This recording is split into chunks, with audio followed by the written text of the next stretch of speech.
So in our case, we have used the comparison operator, that is more than equal to.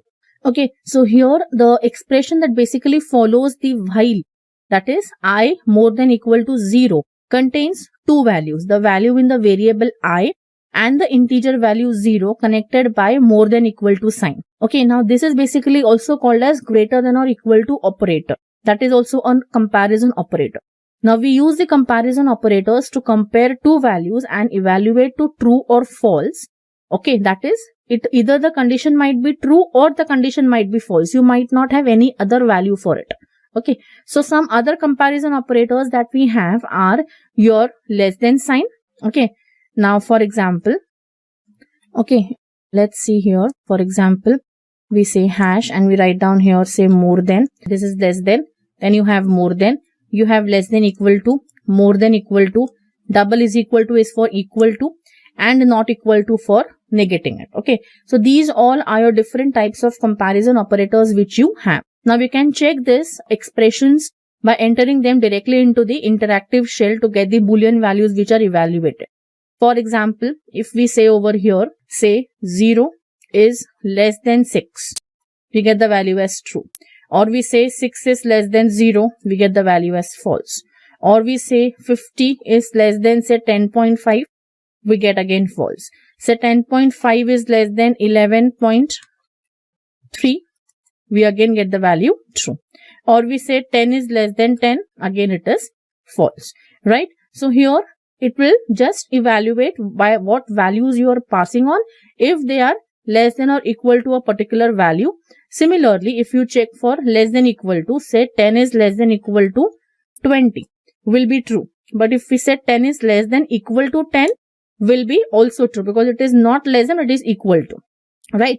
Similarly, 10 more than equal to 20 is false, or 20 more than equal to 20 will become true, right? So over here we have noticed that 10 less than equal to is true, because the operator here checks if 10 is less than or equal to 10. So it is not doing, it should be less than or equal to. So either if it is not less than, but if it is even equal to, it will give you the value as true, right? Now similarly, we can also check for some equal or not equal operators. So like if we say 10 double equal to 10 will be true. But if we say 10 double equal to 11 would be false. Or 11 double equal to 10 will be also false. If we say 10 not equal to 10 will be false. But if we say 10 not equal to 11 will be true. Because 10 is not equal to 11. So that expression comes to true, right? So this is basically just the ways we have given you that how the values would be evaluated when you look it into your interactive shell of Python. Okay. Now these operators basically work as you would expect for integers. Now comparing integers that are equal to each other with a double equal to operator evaluates as true and unequal values as false. Now when you compare with a not equal operator, it is the opposite. Now these comparisons of operators work similar with strings also. For example, if here we say HELLO, hello, if that's equal to, again, HELLO in the same case will give you true. But if you say HELLO, hello is equal to, say, goodbye, then will give you false. Or for that matter, if you even try to say one in a first letter capital then small, the second one in a whole capital will also give you false, because this is case sensitive. So for it, a small e and a capital E is different, right? Similarly, if you say goodbye is not equal to hello, this will give you true, because they are actually not equal to, right? So here only the capitalization matters to Python. So string values that don't match the capitalization, exactly not the same string. For example, the strings like we have done hello and the capital hello, right? So over here, we also have the difference between the assignment operator and the equal or the comparison operator.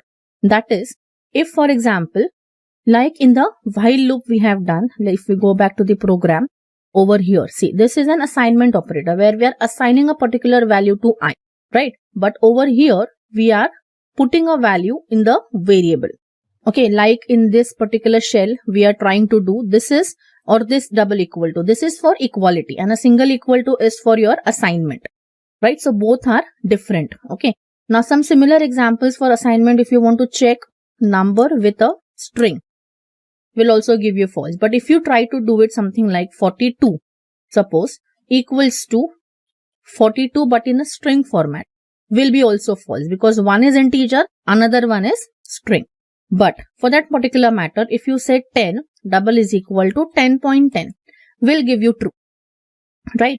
So even though they look like integer 42 and string 42, they aren't considered as equal because a string isn't the same as a number. Whereas integers and the floating point numbers can be equal to each other because they both are numbers, right? So when you're working with the comparison operators, just remember that every expression always evaluates to a true value or it would be a false value, right?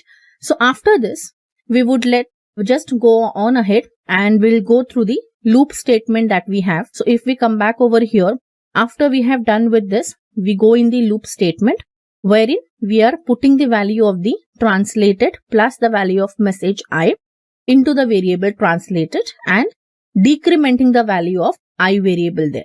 Okay, so here a while statement tells Python to first check what the condition evaluates to, which is basically like we are saying I is more than equal to 0. You think that the while statement while I more than equal to 0 as meaning while the variable I is greater than or equal to 0. So keep executing the code in the following block. So if the condition evaluates to true, the program execution will enter the block following the while statements, and by looking at the indentation, that is after while we have given this indentation, if you can see, which means these two statements are a part of this while loop, right? So when it reaches the bottom of the block, program executes or execution jumps back to the while statement, okay, and checks the condition again. So if it is still true, again the execution will jump into the start of the block and run the code in the block again.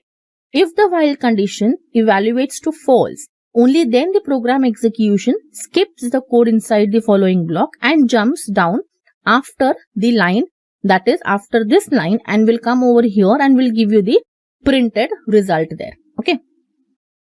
So now keep in mind that the I is equal to length message minus 1.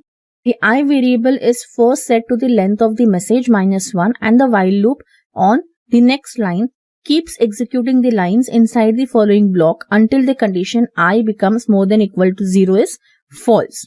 Okay. At the end, when we say over here, it is basically an assignment statement that stores the value in a translated variable, and the value that is stored in the current value of translated concatenates with the characters at the index I in the message variable. So as a result, the string value stored in translated automatically grows one character at a time until it becomes a fully encrypted string.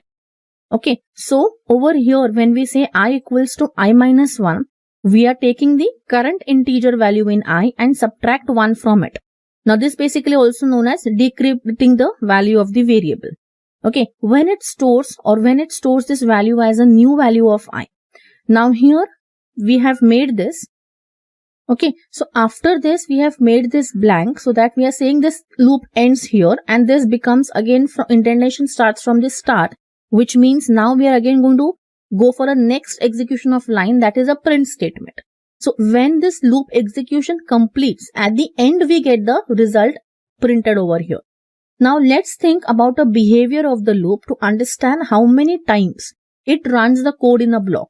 Now the variable I starts with the value of the last index of message, and translated variable starts as a blank string. Then inside the loop, the value of message I, okay, that we are storing is added to the end of the translated string. Then the value of I is decremented by 1, meaning that the message I will be the second to the last character. So when I as an index keeps moving from back to the front, the string is added to the end of the translated variable. So this is basically how the translated ends up holding the reverse of the string in the message. So when I is finally set up to -1, which happens when we reach the index 0, and the while loop's condition becomes false, the execution jumps back to the print statement then, right? Now, suppose you are having trouble understanding how the code in the while loop reverses the string. We will try adding some new lines of code in the loop block. Okay, what we would do is, in the loop block, while we are saying I is more than equal to 0, we are saying translated. Okay. After this particular line, let us add one more line here, giving print. Here we say I is, comma, print the value of I here, give a comma. Then again we give, say, okay, here we again say MESSAGE, message at the index I is, we close this, then we print the value of message at the index I. Then again we open single quotation marks, we say translated is, close this, and we print the value of translated here. And then we have this I equals to I minus 1, then we print the value of translated. Okay. Now let us save this and run the module again.